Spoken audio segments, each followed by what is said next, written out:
Hello students, class 12th के लिए आज हम लाए हैं क्रैमर का नियम। तो आप सभी लोग अगर हमारे चैनल पर नहीं हो तो हमारे चैनल को जल्द से जल्द सब्सक्राइब कर लेगा। इससे पहले भी मैंने डिटर्मिनेंट में काफ़ी सारे टॉपिक मैंने समझा दिए हैं, तो आप लोगों ने अभी तक अगर उन्हें नहीं देखा तो आप लोग जाकर देख भी सकते हैं। तो आज का हमारा टॉपिक है क्रैमर का नियम। तो इसके लिए हमें 2-3 फॉर्मूले होते हैं इसको सॉल्व करने के लिए, जो मैं आज आपको लिखवा दे रहा हूँ और आपको मैं आज एक्स वाई का मान भी निकालना बताऊंगा 2/2 में। तो चलिए शुरू करते हैं। तो क्रैमर का नियम निकालने का पहला फॉर्मूला होता है इसका x बराबर dx अपॉन डी। तो ये हमारा पहला फॉर्मूला। और ऐसे ही हमें y निकालने के लिए फॉर्मूला होता है y बराबर dy अपॉन डी।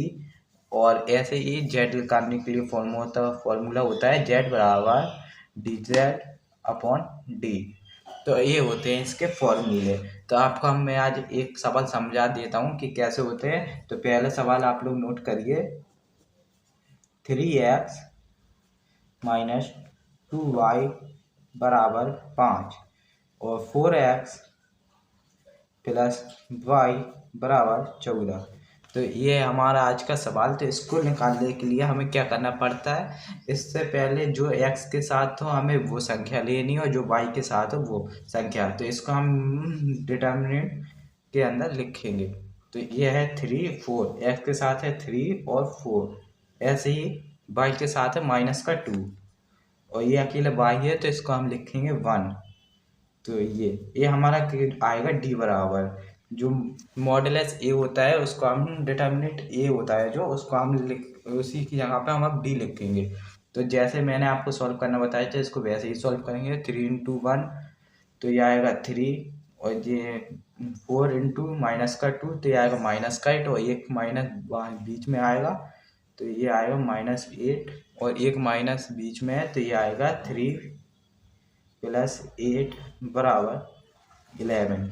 तो ये लेकर के आया है हमारा d बराबर, ये हमारा आ गया है d बराबर लेकर के। तो अब हमें क्या करना पड़ेगा, अब हमें एक हेडिंग डाल के लिखनी है d के प्रथम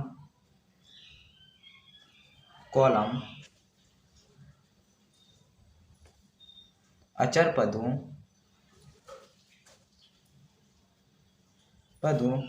से बदलने पर तो अब हमें लिखना है dx बराबर। तो यहाँ पे लिखेंगे dx बराबर, यहाँ पे जैसे कि मैंने बताया है dx लिखना। तो ये जहाँ पर जी 3 और 4 आ रहा है इसको हम करेंगे 5 और 14 में कन्वर्ट। तो यहाँ पे लिखेंगे 5 और 14 और ये दूसरे वाले कॉलम में हमें यही लिखना है -2 और 1। तो इसको 5 का × 1 में करेंगे 5 और ये आएगा प्लस का 28 और ये हमारा लेकर के आया dx बराबर 33।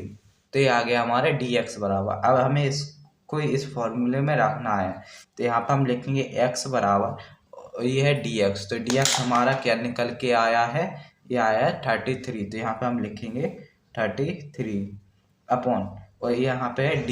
तो d हमारे लेकर के आया था 11। तो यहाँ पे हम लिखेंगे 11, इसको 11 से इसमें भाग दिया तो ये आया हमारे x बराबर 3 निकल के। तो ये आपको समझ में आ गया हो तो आप लोग जल्द से जल्द नोट कर लीजिए। इसके आगे में एक और अब हम निकालेंगे y। तो y निकालने के लिए हमें सेम इसी का हमें सेम करना है, जैसे मैंने ये सॉल्व किया है इसी का सेम y निकालने में भी करेंगे। तो आप लोग इसको जल्द से नोट कर लीजिए। तो अब हमें निकालना है y। तो यहाँ पर हम लिखेंगे y बराबर, अब जो d के जो पहले कॉलम है उसको हमें वैसे ही लिखना है। d बराबर आया था 3 4 और जो y का कॉलम था जिसको हमने 2 और 1 से करा था उसको की जगह हमें लिखना है 5 और 14। तो यहाँ पे हम लिख के 5 और 14। तो ये मैंने यहाँ पे हो गया ये y बराबर। तो ये लेकर के आ गया है मेरा dy लिखना है यहाँ पे dy बराबर जी आया। अब हमें इसका इसमें इंटू करेंगे 14 का × 3 में 42 आएगा यहाँ पर, -5 का × 4 में यहाँ पर आएगा 20। तो इन दोनों को माइनस करने पे हमें आएगा 22। तो ये मैंने लिख लिया 22। अब हमें वही सेम फॉर्मूला लगाना है। तो यहाँ पे हम लिखेंगे y बराबर dy अपॉन डी। तो dy लेकर के आया हमारा 22 और d हमारे लेकर के आया था 11। तो यहाँ पर आ रहा है y बराबर 2।